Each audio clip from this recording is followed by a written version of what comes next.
gebenched. I want to add just two things that might be of interest. One is that there was a time that the Rebbe went home, and it was Hanukkah. This is not that year, and the Rebbe asked, I guess,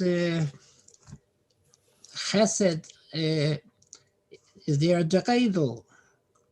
And he didn't have a dreidel. So the Rebbe took a quarter and he spinned it. This is what he told me. So it's so interesting. And also I remember from going back many, many years that when the Rebbe would come sometimes to his room, and on the way there were children playing dreidel in the hall there, the Rebbe would stop and give them some coins and also make with the dreidel.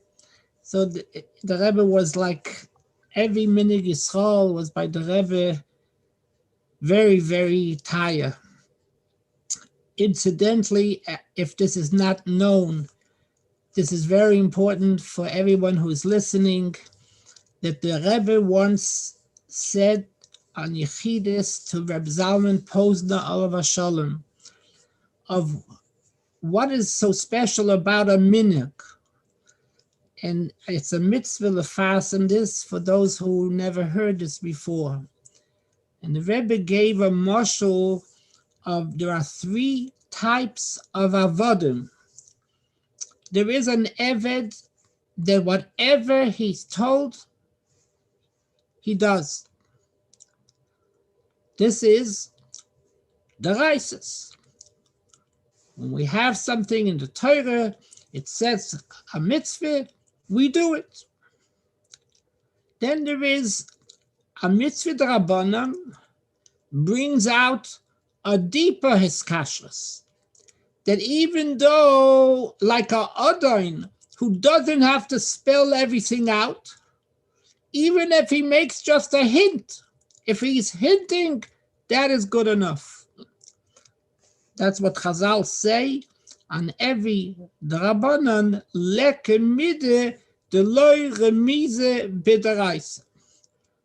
So the Rebbe's mashal was that following the Drabanan is a deeper loyalty to the Adain, that he just makes a wink, and that's good enough. But a minig Yisrael, the Rebbe said, and this is so important to hear, a minig Yisrael brings out the greatness of the skashres of a yid to the Eibishter. He was not told. He wasn't even hinted. But he on his own, he has an intuition what can bring a tainug to the Adain. That's a minig. Does everybody hear this? This is so important. Why is a minig so special? Because it brings out dafke, because it's not said and it's not hinted. I don't need it to be. I have a feeling this would bring tainuk. So that is the pashut, beautiful, the negei and avodas Hashem, how we have to cherish a minig Yisrael. And we saw this by the Rebbe so many times. For those of us who remember, I was there when the Rebbe went to Tashlich on Rosh Hashanah and was pouring cats and dogs rain. And the Rebbe went to the botanical garden, and the gates were closed because it's raining. It wasn't stam raining. And the Rebbe didn't stop. And every second by the Rebbe Rosh Hashanah is mamish, you can't imagine. The Rebbe Pashit climbed up this gate to go to Tashlach. Everybody witnessed this.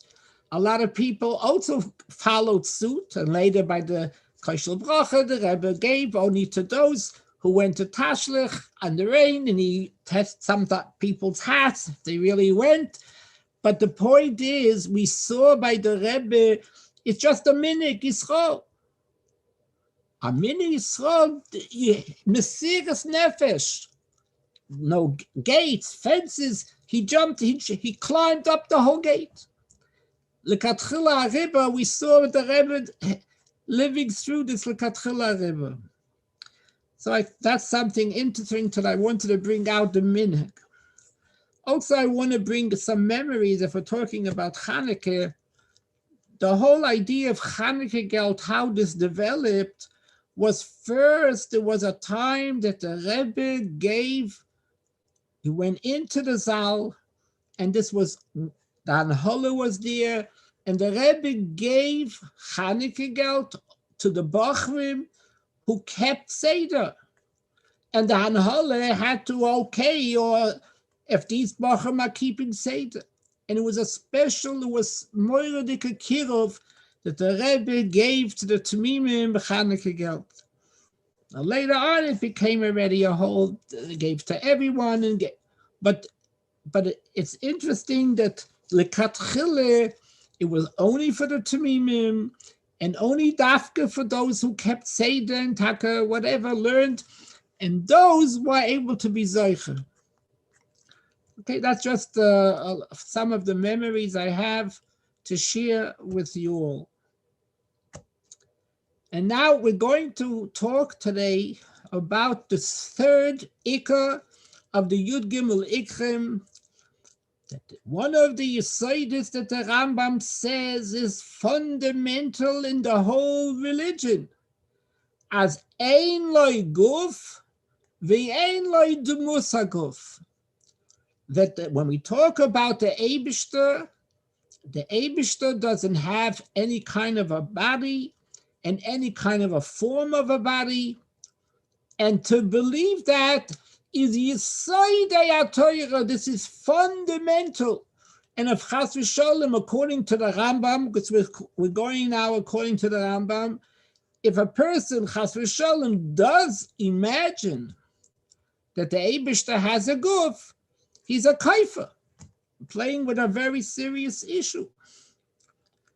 The truth of the matter is, it's kedai to know that the Ramban disagrees, the Raiva disagrees, and we're not going to go into it now, but the Rambam holds, and we've paskin like the Rambam, that ein loy guf, ein loy demus haguf, and if you don't believe in that, you're missing a fundamental principle in Yiddishkeit. But what we need to understand is that the Torah's emes does use terminology in the Torah that seems chas v'shalom as if the Eibishter does have a guf. It says, Yada chazaka, the zroya netuya, Eine Hashem al tzadikim, v'avnav el shavasam. There's constantly references in the Torah where the Torah talks about a physical, seems like a physical guf.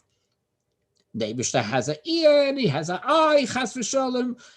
So how do we understand that the Torah says that as if there is a guf, chas v'sholem, and yet it is so out of the question that it's your kaifa if you think that he has a guf. Also, it's very important, and we're going to go into it soon. What is the chiddush that ein loy guf, but not only ein loy guf, ve'ein loy demus haguf? What's the difference if he doesn't have a guf and if he has a demus haguf? So what are we really excluding over here?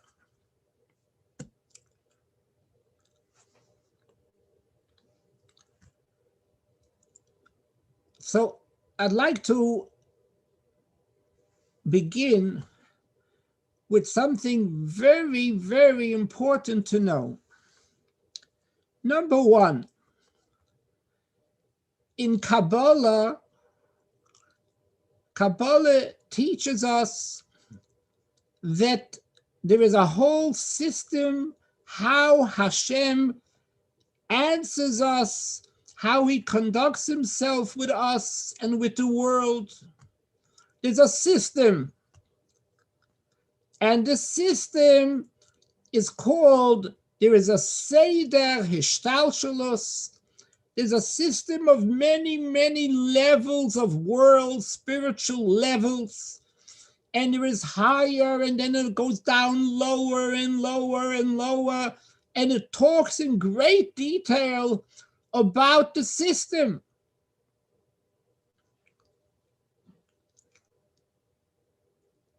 And the Arizal, who talks so much about the system of the spiritual worlds, says that it's a mitzvah gedola. There's very strong words. It's a part of the mitzvah of Yediyas Hashem to know the order. Why is it? What do I need to know about the order? And if there's no order, if there is an order, I have to know. Every Yid has to know.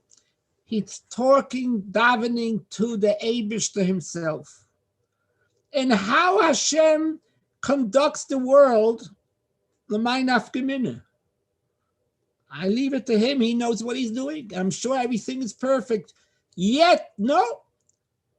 The Arizal says it's a tremendous mitzvah. It's a part of mitzvahs Yediyas Hashem that we mentioned a few weeks ago, that the Rambam starts the whole Yesoidis Leida Ulahamin. But the Arizal says a part of Leidas Hashem is you need to know the system of the spiritual order. So the question is, why is it so important? And maybe the question is even deeper. Why is there an order? The Eibishter has no limit. He has no system. He's not limited to any system.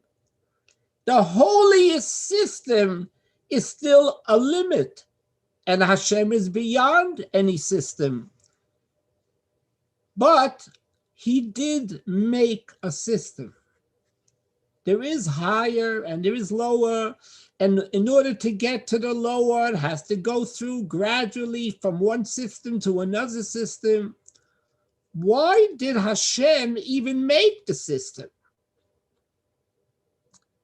So it says in Chassidus that this is all for us. Hashem doesn't need a system, and he doesn't need no system. But to Hashem, it is so important for a Yid to appreciate Hashem's greatness. That's a part of Avodas Hashem, to have an appreciation to Hashem's greatness. If there wouldn't be a system of higher and lower, and in higher alone there's higher and higher and higher, then we would not have any appreciation of the greatness of Hashem. We would only say, oh, he's greater than me. That's saying a lot. You imagine you have a big gun like the Rogatchover. Rogatchover was light miles greater than anyone we could understand we have today. There's no one like him. But if we didn't have other levels of Gaonim, and it would only be the Rogatchover and me. So what would I say? Oh, the Rogatchover, he's mamish greater than me. We understand that that's not saying anything. In order to know that there is levels and higher levels and higher levels and higher levels, then, although I never get to the final level, but I have a whole different appreciation of the Eibishter. So the whole system of there are higher worlds and spiritual worlds, and there are spheres that we're soon going to talk about. All this is nothing that Hashem needed. He doesn't need anything. It's all for us. All for Yidden. So Hashem, so to speak, locked himself up in a system. So the system is not a make-believe. There is a system. But the system is not because he needed that system. It's all, there is a system, so we are so important to Hashem that we should have an appreciation in his greatness. And as I mentioned, I believe a few shiurim ago, that the Zohar HaKadosh says that the reason the Eibishter created the world is begin, these are the words in quote in the Zohar, begin in order the Yishte Moiden Lei, that we should have an understanding in him. This is big. If we think about this for a moment, the whole creation of the world is really that there should be eventually Yidden. And there should be Yidden who will serve Hashem and come to an understanding of, and that's what the whole kavanah of B'riyas Ha'olam. So this is very telling that it's so important for a Yid to study and learn the greatness of Hashem, that according to the Zohar, that's the whole reason we're here. So we can't say, first I'm going to learn Gemara, and then I'm going to learn Poskim, and when I have some extra time.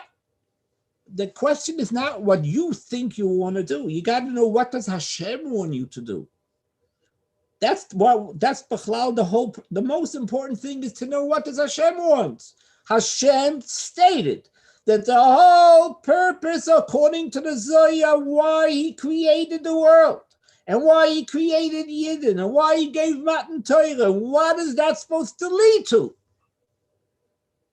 That Yidden on this earth will have a profound understanding of his existence. So it behooves us every day to take off time and learn Hasidus, because Hasidus, that is what Hasidus talks about. That is the topic. Hashem is the whole topic of Hasidus. There are no svarim that specializes in this inyan of the Eibishter as in Hasidus, and in particular Hasidus Chabad, that brings it down dafke in words, the way to understand it with our own human mind. So this is Bechlal, something very important to discuss. That Seder Shtalshelus, I believe that this was yesterday's share, or 2 days ago, share on Tanya that we learned with Alter Rebbe. The Geras HaKodesh brings this Eitz Chaim, and he says it's a mitzvah, Rama, Venisa, that the words of how important a person has to learn the Seder Shtalshelus. And why? As I mentioned before, for us to have a greater appreciation of Hashem's greatness. So now, the first introduction to the whole Kabbalah really begins with the Zohar. And in the Zohar, and some people say this particular Zohar, they say this every Friday Mincha, before Shabbos, before Ashrei. We say Some customs have this, that we say, Hoidu Hashem ki tov, a kapitel that the Baal Shem Tov introduced. This is a kapitel of Tehillim that brings the 4 different thanks to Hashem that we learn out, that you're supposed to bench goimel if you come from a desert, if you come from when on sea, and you come out of a jail, if you come out of a sickness. There are 4 different possibilities where you have to say a special thanks to Hashem. Where is the makor? The makor is in this kapitel. It says 4 times praising Hashem for his kindness, which is going on the 4 different things that a person could go through that he has to thank Hashem.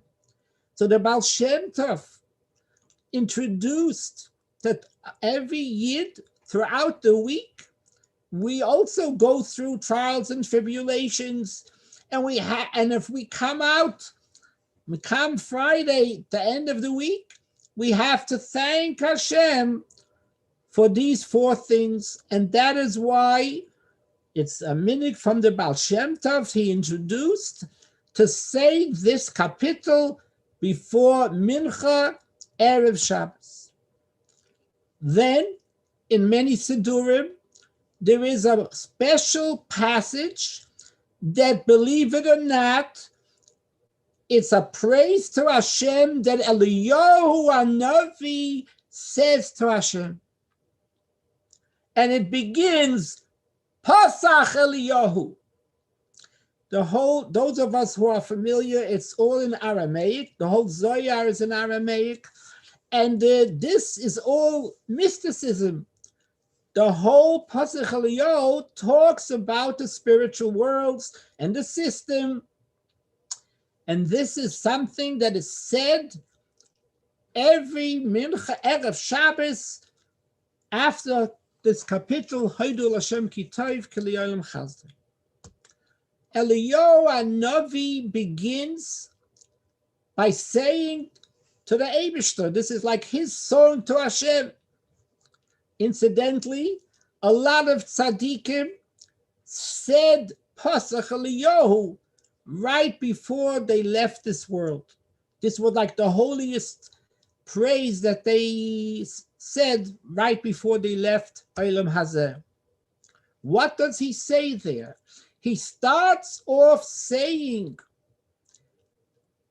Ant hu chad, you, God, you are the real one. And you do not, you're not included. You're above anything that I'm going to say now. You have no form. You are complete, totally simplistic. You have no physical form, for sure not, but no spiritual form.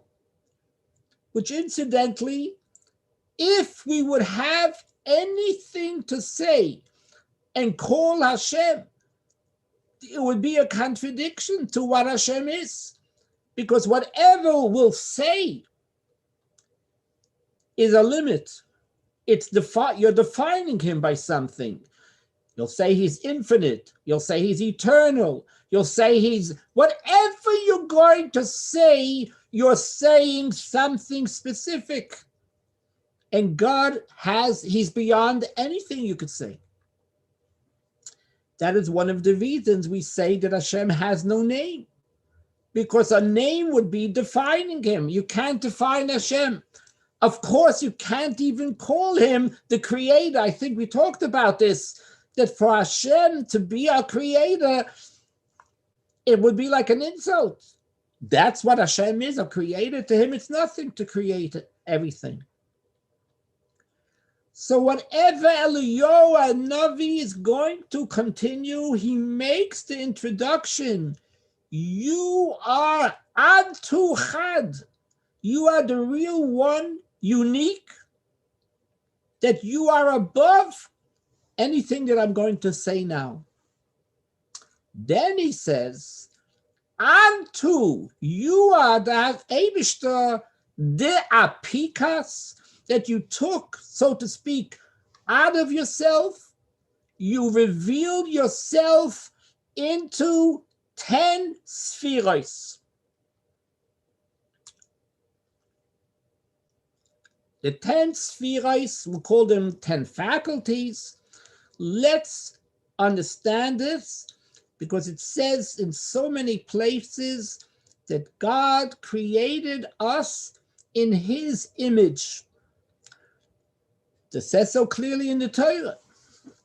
Nasa Adam bitzalmeinu kidmusenu. So here's right away a contradiction.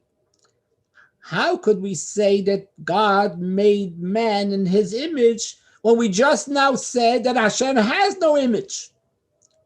So what's going on? So one of the answers to this question is, we mean the image of the system that Hashem created in the spiritual worlds. God created a system Lamaila. And a human being is a replica. His body, why do we have 2 eyes, 2 ears, 5 fingers, and 2 hands? Every little part of the human body is a replica, a copy of the spiritual order. Speaking a little more than that, the relationship between our neshama and our body has also an order. There is the neshama itself that is simplistic. You can't define it by anything. And then the soul has an element that expresses itself through 10 different ways. And that is the 3 levels of intellect, wisdom, understanding, and knowledge, which is Chabad, Chachma, Bina, Das. And then the human being has 7 different emotions. Altogether, that's 10. Why does a human being have exactly 10 faculties? Because he is a replica. His 10 faculties of his neshama are a replica of the 10 faculties above. And we're going to call it today, we'll call them spheres. Spheres has many meanings, but one of the meanings is Lashon sapphire, shiny, bright. There are 10 godly faculties, and Hashem conducts the world through those 10 faculties. Why is this so important to know? And why do we need to know this? If it has 10, he has 5, who cares? Because without understanding that Hashem has a system of 10 faculties, there would be some major questions in our mind. One of the questions is, we are finites, and everything that we live a finite life. And we are turning to God, where we all understand that God has nothing in common with any kind of anything. He's simplistic, he has no form. So how in the world did God create a finite world that everything is different than the other thing? There's no 2 things that are alike. There's all kinds of creations and all kinds of systems. How did that come from a one God, who everything is one, and from a one became the opposite of one? Everything about all the worlds is that there's no two things that are alike. How did that happen? On one hand, it has to happen only from Hashem, and we believe Echad as one of the things that we mentioned according to the Rambam. The Rambam says mitzvah achdus is to believe that God is a complete kind of a one, not made up of many different things. He's completely a one that has no form whatsoever.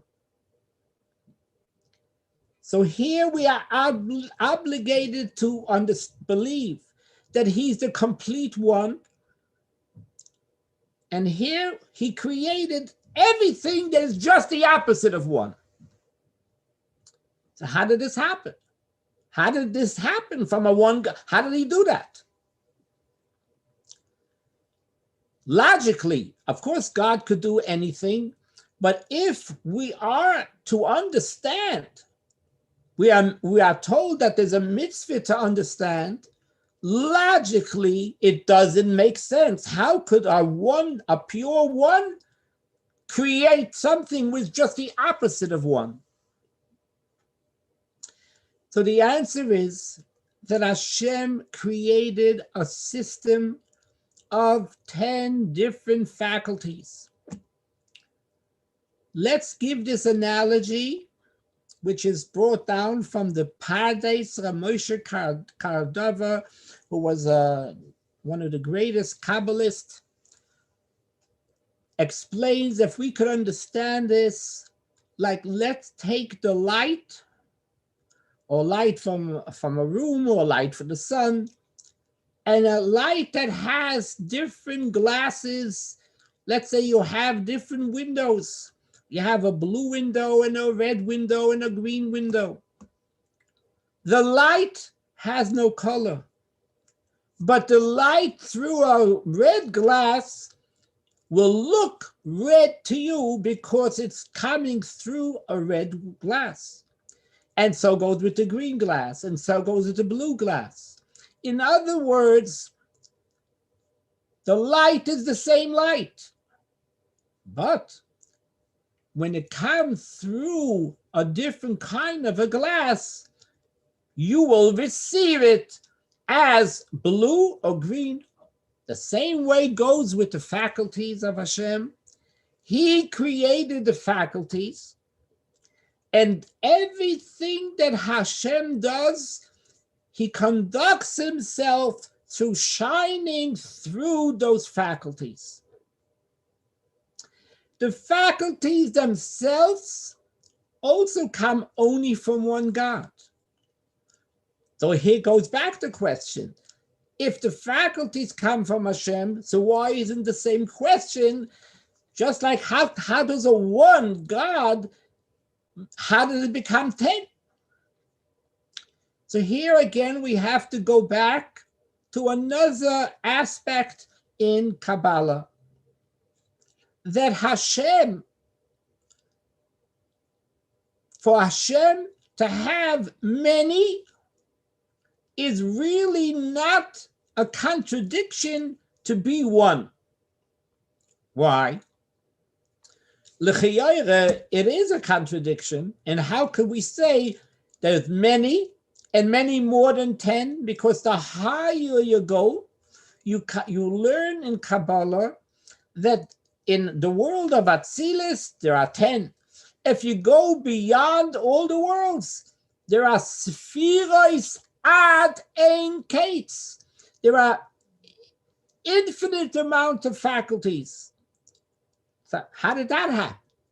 The higher you go, there are more and more faculties. When you're speaking about a one God, and here you said there are many, many, many, many different kinds of levels and different kinds of worlds. The Lashon in Kabbalah, Oilamais ain't safe. There are infinite amount of levels. So how does that answer? So how could that be?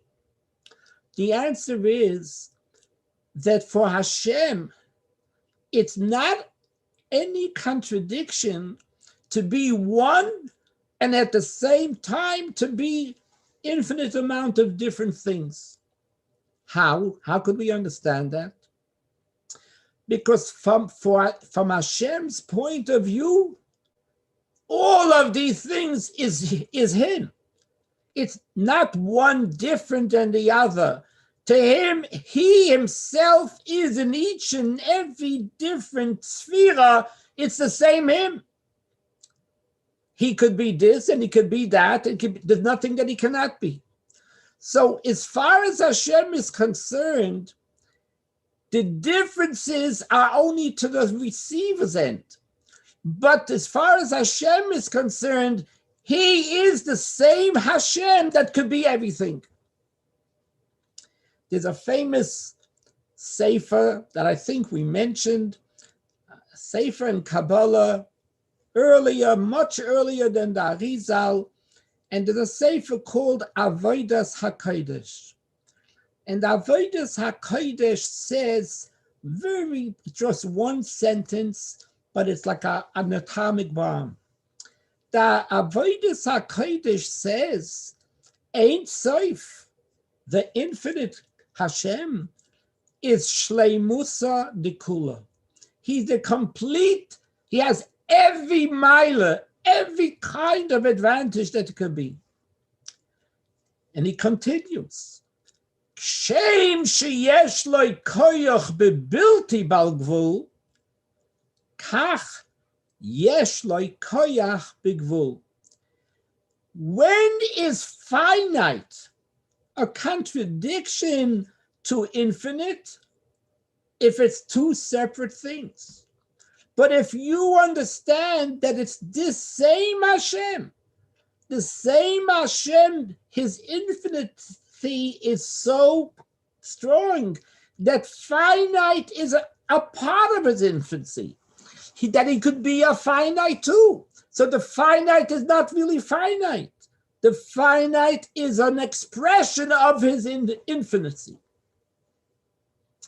So when we talk about the spheres Adon Kates, or even when we speak about the Esses spheres as far as Hashem is concerned, or if you would have a discussion with the Esses spheres Datzilis and take them on a side and say to them, excuse me, sir, how did this happen? You are a Gvul, Chachma is not Bina, and Bina is not Das.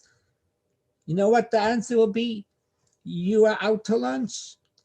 This is the same Eibishter who could be Chachma and Bina, and it's all the one Eibishter. But to you, it's going to appear that Chachma is different than Bina, and Bina is different than Das, etc., etc. So b'meile, we have to understand that as far as Hashem is concerned, it's always He. It's still He. And He could be everything at the same time. But how we are supposed to receive everything that we receive, the system goes through the 10 spheres, where the spheres we get either from the blue glass or the green glass. So to us, the light is a different glass, different light. And that is how Hashem conducts Himself with this world. But this also answers another very important question. We know that the Eibishter, it's a pasuk, that the Eibishter never changes. As it says, Ani Hashem lo shanisi. I never change. You open up the Chumash and you say, wait a minute, it says so many, it seems like it's a contradiction. Here it says God got happy. Here it says God was upset. Here it says you brought Him delight. It says in the Shema, which we say every day, at least twice or 3 times a day, V'chora af Hashem bochem, and Hashem is going to get angry. I thought God never changes. So how do what's going on? What are we supposed to believe?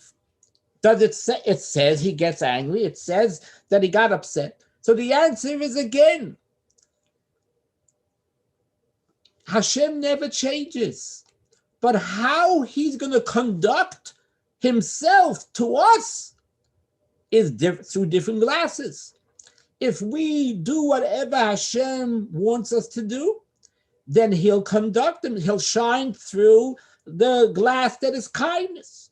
If chas v'shalom, we act in a certain way that is not preferable, then the conduct that's shining will shine through the black glass.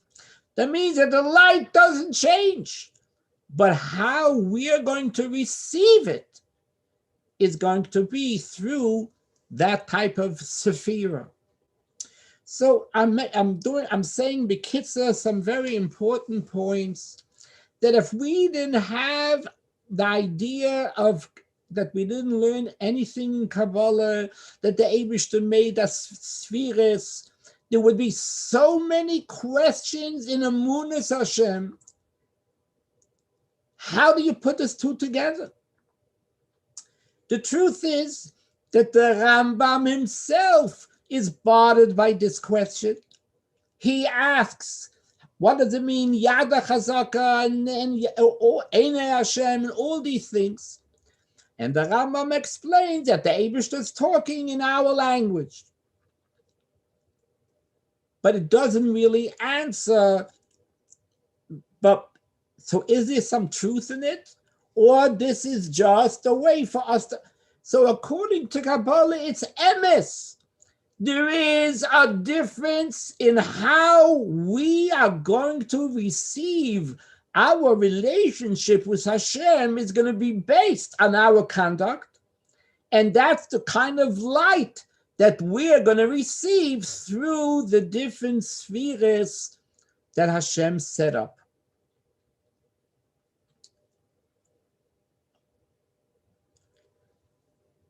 There's something a little deeper, and I don't know how much time we have. Could somebody tell me what time it is? 10 more minutes?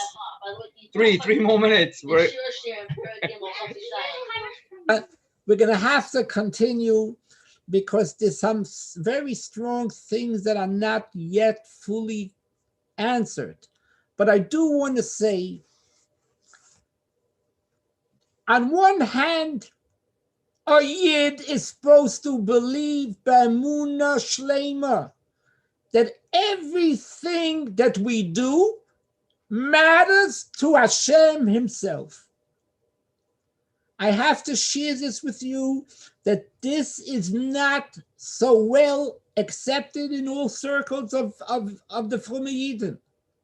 There are, unfortunately, or whatever, many who think that really to Hashem there's no difference. You could spit nickels, you could jump in the lake, but it's for you. It's going to matter to you. So if chas v'shalom we would think like that, then it's a whole thing is a fake. You really, Hashem doesn't need, you don't have to daven, you don't have to do nothing, but it's good for you. You're going to get a reward or you're going to get a punishment. It's good for you. Chas v'shalom, this is contrary to the whole emunah. We talk only to Hashem, and we believe that every little move that a Yid does is goyrem, the Eibishter himself, Atzmus Ein Sof, gets a tainuk. Like it says in the Chumash, Nachas Ruach Lefonai she'amarti v'nasa retzoni. So the question is, but Eibishter is never affected. He's infinitely greater than anything. How could he be affected? How could I matter to him? We can't even imagine how insignificant we really are to him. So do I matter or I don't matter? So the answer, in short, and we're going to talk about this in Mitzvah Hashem next week, the answer is you really shouldn't have mattered. Because in God's presence, we're less than nothing. You're totally insignificant. However, he chose The Rebishter chose that although we shouldn't matter, he chose that we do matter. And how much do we matter to no end? Because it's he who is so infinite, chose that whatever Yid does matters beyond.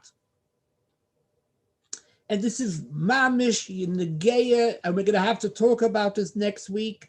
But if you have questions about this, you could save it and maybe ask about it next week.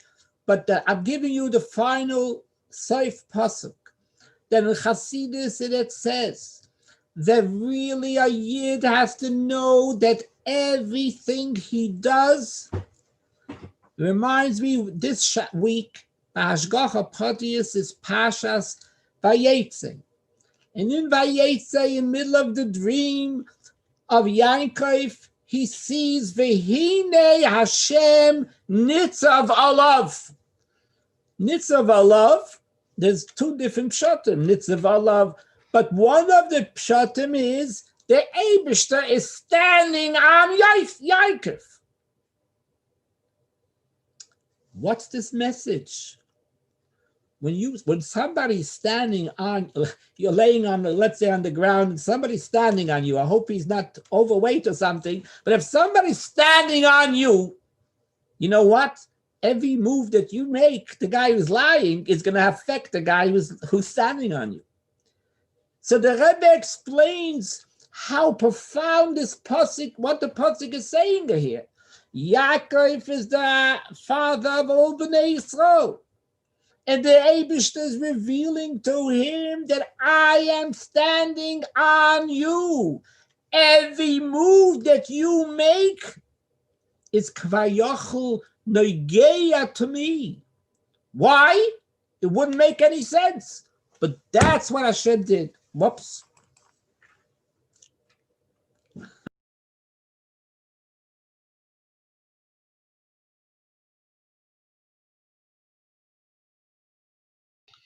I think we lost the rabbi.